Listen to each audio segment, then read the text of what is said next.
तो ड्रॉ हुआ है और डी मॉर्गन लॉ भी तो यही कहता है। हेलो स्टूडेंट्स, तो चलिए देखते हैं क्लास 11th एसआईटी में जो हमारा चैप्टर 1 सेट है उसी के एक्सरसाइज 1.5 के सॉल्यूशन को। हालांकि 1 to 4 मैंने अगले प्रीवियस वीडियोस में बता दिया। यहाँ पे क्वेश्चन नंबर 5 डील करने वाले जिसमें कि हम लोगों को वेन डायग्राम ड्रॉ करने के लिए दिया गया है। ठीक है, कुछ सेट्स दे रखे हैं, इसमें 4 सेट्स है। पहले तो ए यूनियन बी का कॉम्प्लीमेंट का हमको ड्रॉ करना है वेन डायग्राम, और फिर यहाँ पे ए कॉम्प्लीमेंट और बी कॉम्प्लीमेंट के इंटरसेक्शन का वेन डायग्राम ड्रॉ करना है। हम लोगों ने डी मॉर्गन्स लॉ पढ़ा हुआ है ना, डी मॉर्गन लॉ। और डी मॉर्गन लॉ में हम लोगों ने पढ़ा था कि ए यूनियन बी का जो कॉम्प्लीमेंट होता है वो इक्वल होता है ए कॉम्प्लीमेंट और इंटरसेक्शन बी कॉम्प्लीमेंट के। ये हम लोगों ने डी मॉर्गन्स लॉ में जान चुका है, डी मॉर्गन लॉ। ठीक है, डी मॉर्गन लॉ। ठीक है, और यही चीज तो यहां पे लिखा हुआ है गाइस, ए यूनियन बी का कॉम्प्लीमेंट, ए कॉम्प्लीमेंट और बी कॉम्प्लीमेंट का इंटरसेक्शन।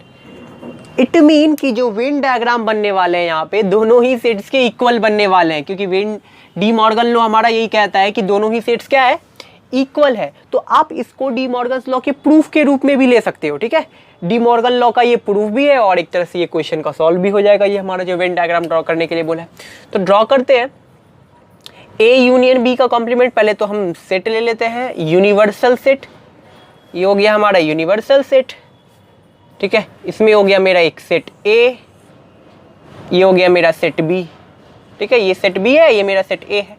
और ए यूनियन बी को अगर देखा जाए तो ए सेट और बी सेट को मिला के ए यूनियन बी बनेगा, और हमको इसका कॉम्प्लीमेंट चाहिए। कॉम्प्लीमेंट यानी कि ए और बी को छोड़ के, ए सेट और बी सेट को छोड़ के जो बचेंगे, तो ए सेट और बी सेट को अगर हम छोड़ दें तो यही वाला रीजन बचता है ना, एरिया बचता है, जो कि मेरा ए यूनियन बी के कॉम्प्लीमेंट को बताता है।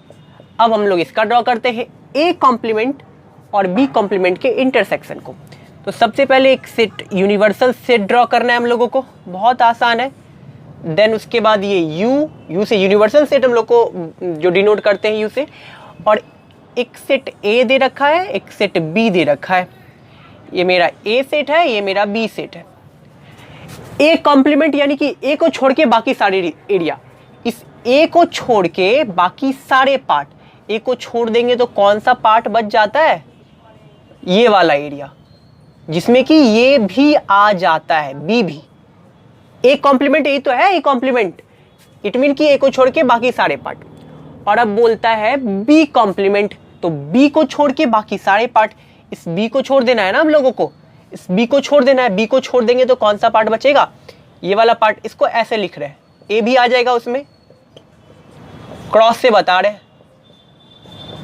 ठीक है, तो आप अगर ध्यान से देखिए, जो ए कॉम्प्लीमेंट है और बी कॉम्प्लीमेंट है उसका इंटरसेक्शन वाला पार्ट, इट मीन की कॉमन पार्ट कौन सा है, यहां पर तो केवल बी कॉम्प्लीमेंट बैठा है, यहां पर केवल ए कॉम्प्लीमेंट बैठा है।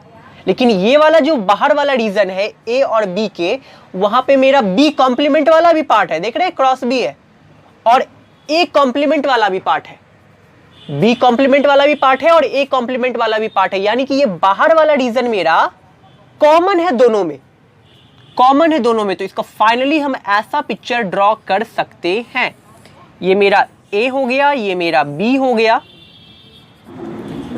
और ये वाला पार्ट दोनों में ही कॉमन थे, ए कॉम्प्लीमेंट में भी आ रहा था और बी कॉम्प्लीमेंट में भी आ रहा था। इट मीन कि ये जो हो गया मेरा A complement intersection B complement. Clear है गाइस, जो यही है वही तो है, सेम ही तो ड्रॉ हुआ है। और डी मॉर्गन लॉ भी तो यही कहता है कि दोनों ही सेट्स क्या है, इक्वल है। डी मॉर्गन लॉ भी यही कहता है। ठीक है, अब आगे क्वेश्चन नंबर 3 और 4 को देखते हैं। चलिए 3 और 4 भी देख लेते हैं।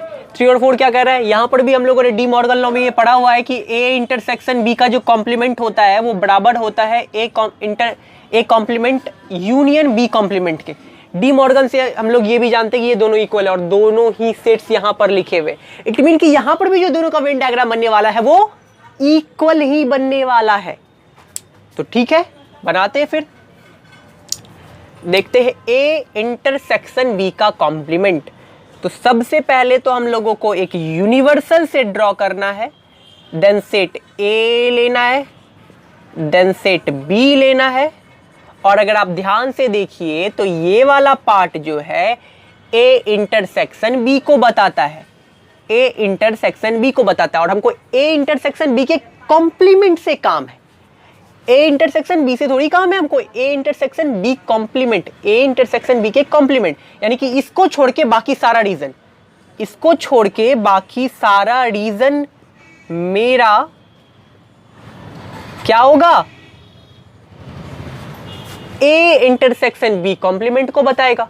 केवल इस वाले एरिया, इस वाले रीजन को छोड़ के बाकी सारा रीजन मेरा ए इंटरसेक्शन बी के कॉम्प्लीमेंट को बताएगा। अब ये वाला भी देख लेते हैं। सबसे पहले हम लोगों को एक यूनिवर्सल सेट लेने के बाद ए सेट, देन बी सेट, और हमको अब क्या कर रहा है, ए कॉम्प्लीमेंट, यानी कि ए को छोड़ के सारा पोर्शन। तो चलिए देखते हैं, ए को छोड़ के सारा पोर्शन, यानी कि ए को छोड़ देंगे तो सारा पोर्शन, इट मीन कि ये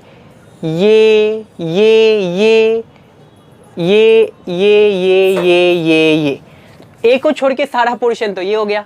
अब बी कॉम्प्लीमेंट क्या बोलता है, बी को छोड़ के, बी को छोड़ देना है, बाकी सारा पोर्शन ले लेना है। तो बी के लिए हम गोल गोल कर देते हैं, बी को छोड़ के बाकी सारा पोर्शन, जिसमें कि ये भी आ जाएगा हमारा, बी को छोड़ के बाकी सारा पोर्शन लेना है। और अब इन दोनों का यूनियन, ए कॉम्प्लीमेंट को भी इसमें लिख कर दिए हैं हम। ए जो हमारा जो ए कॉम्प्लीमेंट है वो ऐसे ऐसे लाइन लाइन जो ड्रॉ है, ऐसे स्ट्रेट लाइंस के थ्रू जो हम लोग दिखाए हुए हैं, लाइन लाइन लाइन लाइन जो है वो मेरा ए कॉम्प्लीमेंट वाला एरिया है। और बी कॉम्प्लीमेंट वाला एरिया गोल गोल गोल गोल गोल गोल। हमको इसके यूनियन से काम है, तो यानी कि दोनों को जोड़ देना है, जो ए कॉम्प्लीमेंट है और जो बी कॉम्प्लीमेंट है दोनों को जोड़ देना है। ये मेरा, ये बाहर वाला जो इस दोनों सर्कल को छोड़ करके जो एरिया है वो मेरा ए कॉम्प्लीमेंट भी है, बी कॉम्प्लीमेंट भी है, ठीक है। और इस ए के अंदर वाला जो ये वाला रीजन है वो बी कॉम्प्लीमेंट है, और इस बी के अंदर जो ये वाला रीजन है, इस एरिया को छोड़ के वो मेरा बी कॉम्प्लीमेंट है, ठीक है। तो फाइनली हमको करना क्या है, दोनों को जोड़ देना है ना, यानी कि ए कॉम्प्लीमेंट वाले एरिया और बी कॉम्प्लीमेंट वाले एरिया को जोड़ देना है। तो यहाँ पे देखिए इसका एक फ्रेश डायग्राम बना लेते हैं, एक यूनिवर्सल सेट, एक मेरा ये ए है, ये मेरा बी है, जो ए कॉम्प्लीमेंट वाला एरिया है और जो बी कॉम्प्लीमेंट वाला एरिया है उस सबको जोड़ देना है। तो ए कॉम्प्लीमेंट वाला एरिया और बी कॉम्प्लीमेंट वाले एरिया को अगर हम जोड़ देंगे तो हमको ये वाला रीजन मिलता है कि नहीं, चेक कर लीजिए। केवल इसको छोड़ देना होगा हम लोगों को और बाकी सारा पार्ट तो आ जाएगा उसमें। तो ये एक्चुअली में है क्या, मेरा A complement union B complement ही तो है। और अगर आप ध्यान से देखिए तो ये दोनों डायग्राम भी सेम है। अरे जो हमारा डी मॉर्गन लॉ है वो भी तो यही कहते हैं कि डी मॉर्गन्स लॉ के तहत ये वाला जो बात लिखा हुआ है और ये वाला जो बात लिखा हुआ है वो दोनों इक्वल है, ठीक है। डी मॉर्गन्स लॉ में हम लोगों ने यही तो जाना है ना, ठीक है। तो एक तरह से ये डी मॉर्गन लॉ का प्रूफ भी हो गया और हमारा क्वेश्चन नंबर 5 भी हो गया, ठीक है। अब देखते हैं अगले क्वेश्चन